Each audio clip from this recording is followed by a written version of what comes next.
कोई समझौता नहीं। अनवरत कैंसर के मरीजों में हो रही इजाफा भागलपुर में नहीं है एक भी कैंसर का अस्पताल, मामला है गंभीर। बढ़ती आबादी के बीच बढ़ता कैंसर आने वाले समय और नई पीढ़ी के लिए बहुत बड़ी चुनौती और गंभीर मामला बनकर उभर रही है। बिहार की तकरीबन 13 करोड़ आबादी में लगभग 10 लाख लोग कई तरह के कैंसर से पीड़ित हैं। राष्ट्रीय स्तर के आंकड़े में देश के अंदर तकरीबन 1 करोड़ 50 लाख कैंसर के मरीज हैं। बात अगर हम भागलपुर की करें तो प्रत्येक वर्ष लगभग 1200 से ज़्यादा कैंसर पीड़ित अपना इलाज के लिए बेंगलोर, मुंबई, कोलकाता और अन्य शहरों में जा रहे हैं। मुंबई और बेंगलोर जाने वाली ट्रेन में अधिकांश यात्री कैंसर जैसी गंभीर बीमारी का इलाज कराने जाते हैं, जैसा कि ट्रैवल एजेंट संजय डोकानिया कह रहे हैं। एक बात और आई थी जो कैंसर हॉस्पिटल को लेके था, सर उसको लेके भी आपने बिहार सरकार को लिख भेजा है? बिल्कुल, मैं देख रहा हूँ, चूँकि मैं चिकित्सा क्षेत्र से ही बिलोंग करता हूँ, मेरा मास्टर्स भी है इसमें, तो मैं देख रहा हूँ कि इन क्षेत्रों में जैसे कि बिहार की आबादी करीब 13 करोड़ से अधिक है और यदि उत्तर बिहार की बात करें तो एक मुजफ्फरपुर में हॉस्पिटल है, लेकिन यदि पूर्वोत्तर बिहार की बात करें तो कहीं भी इसका हॉस्पिटल विधिवत तरीके से नहीं है और कैंसर की मरीजों की संख्या धीरे धीरे करके विभिन्न कारणों से बढ़ रही है। तो यदि भागलपुर में एक कैंसर हॉस्पिटल होता है तो भागलपुर, मुंगेर, बेगूसराय, खगड़िया, बांका और कटिहार, पूर्णिया, किशनगंज सभी लोगों की यहाँ के झारखंड इलाके के लोगों के लिए भी काफ़ी सुविधाजनक होगा और इसका प्रपोजल हमने गवर्नमेंट को भेजा है और वहाँ से यानी अनुमति मिलती है तो हम लोग विधिवत प्रपोजल पुनः बना के भेजेंगे।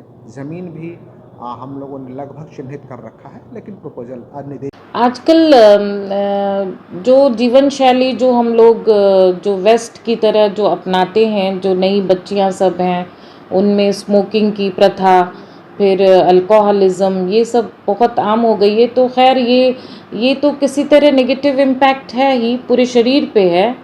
कैंसर भी हो सकता है, कोई भी चीज़ की अत्यधिक और लिमिट से ज़्यादा कोई चीज़ को हम किसी को उसका मिसयूज़ करेंगे तो नेचुरली वो कैंसर को जन्म दे सकती है।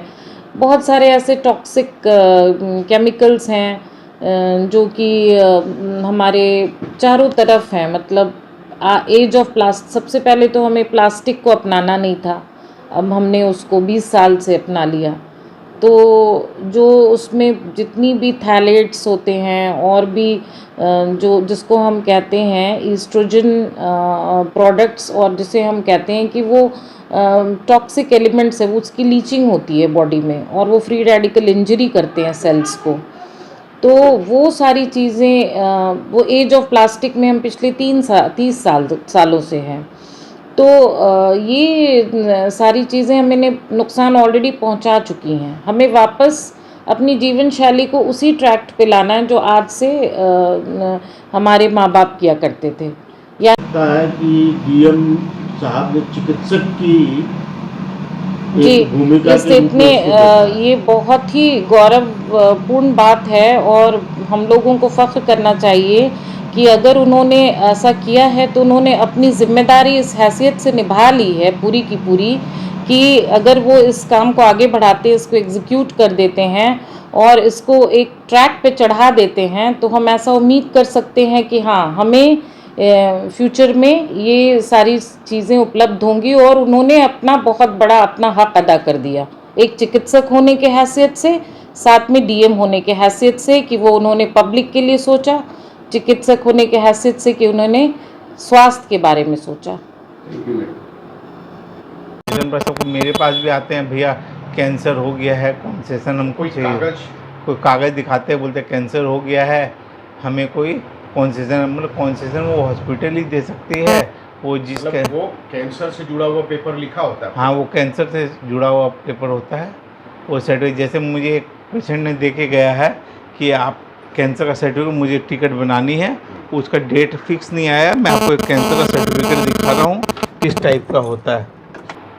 और जो बेंगलुरु को ट्रेन जाती है उसका क्या? इसमें 2 ही आदमी जाते हैं, या पेशेंट, दूसरा स्टूडेंट। मैक्सिमम आदमी काटपाड़ी उतरते हैं, कोई दिल की बीमारी, कोई इसकी बीमारी, अदर तरह की बीमारी है, लेकिन मैक्सिमम आदमी कैंसर के ही जाते हैं। कोई बीमारी ठीक नहीं, पेट की, लीवर की, मैक्सिमम आदमी तकरीबन एक साल में एक अनुमान के हिसाब से कितने ऐसे लोग होंगे जिसका टिकट आपने कटाया होगा जो कैंसर से पीड़ित है? कैंसर की ऐसा मोटा मोटी महीना में 100 आदमी के लगभग चले जाते हैं। यहाँ से मुंबई जाने के लिए ट्रेन दी गई है, यहाँ से यशवंत एक्सप्रेस है, हम जाते हैं, वेल्लोर जाता है, कलकत्ता जाता है कैंसर का इलाज कराने के लिए। आज डॉक्टर्स एंड ट्रैवलर्स कहते हैं कि साल का एवरेज 1500 लोग भागलपुर से सिर्फ जा रहे हैं कैंसर का इलाज कराने के लिए, और बिहार से 13 करोड़ की आबादी में लगभग 10 लाख लोग कैंसर से अफेक्टेड हैं। और सबका आप देखेंगे उसमें मैक्सिमम कारण है जो हमारा जो ऑर्गेनिक प्रोडक्ट से हमारा दूरी है, ऑर्गेनिक खान पान, ऑर्गेनिक खेती को जो हमने ये किया है उसके कारण हुआ है। हम भूटान भी 12 दिन होकर के आए हैं, वहां का ऑर्गेनिक खेती हम देखने के लिए गए थे, 12 दिन रहे। पूरे भूटान में आप समझिए कि 100% ऑर्गेनिक खेती होती है। पूरे भूटान में फर्टिलाइजर क्या होता है कोई जानता तक नहीं, फर्टिलाइजर का कोई दुकान तक नहीं, कोई शॉप नहीं है, जान लीजिए। किसानों की इतनी फैसिलिटी दी गई सब लोग, और उसका जीडीपी में समझिए मोर देन 50% एग्रीकल्चर का कॉन्ट्रीब्यूशन है। वो हमारा जो इंडिया का सेब बागान में 3 रुपये 4 रुपये 5 रुपये केजी बिकता है, वही भूटान का सेब उसके गार्डन में 100 रुपये केजी बिक जाता है। 100 पीस रुपये हमने भुट्टा वहां देखा बिकते हुए, फिर हम लोग उसको पका के खाए भी रहे। तो बगल का देश है, तो हमको वहां पर लौटना पड़ेगा, क्योंकि देखिए आज ये इलाका जो हमारा पीरपैंती भागलपुर का जो इलाका बचा है, यही एक मिट्टी है जो दोष मुक्त है, कोई बीमारी नहीं है।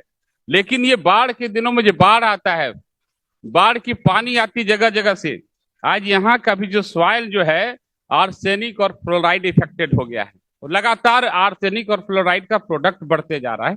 हम खास करके यहाँ के वीसी और यहाँ के साइंटिस्ट और प्रोफेसर से कहना चाहेंगे कि हम फ्लोराइड और आर्सेनिक का जो इफेक्ट खेतों में जा रहा है, वो जो उसके खेतों से जो हमारे अन्न में आ रहे हैं, अन्न से हमारे यहाँ के लोग उसका ये उपयोग करते हैं, कैंसर का पेशेंट बढ़ते थे। इस दिशा में आपको एक गंभीरता से सोचना चाहिए कि बहुत बिहार का सौभाग्य है कि बहुत सारा ये कम भूभाग है जो आज भी प्योर है, शुद्ध है।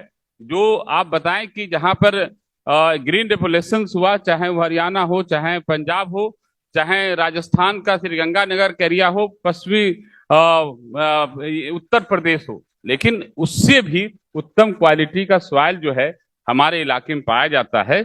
इस दिशा में हम सबको बहुत ही आगे बढ़कर के सोचने का जरूरत है। और आने वाले समय में हम समझते हैं कि हमारी जो पीढ़ियां आएंगी, आने वाले कमिंग जनरेशन के लिए सबसे बड़ा चैलेंज होगा ये आर्सेनिक और फ्लोराइड।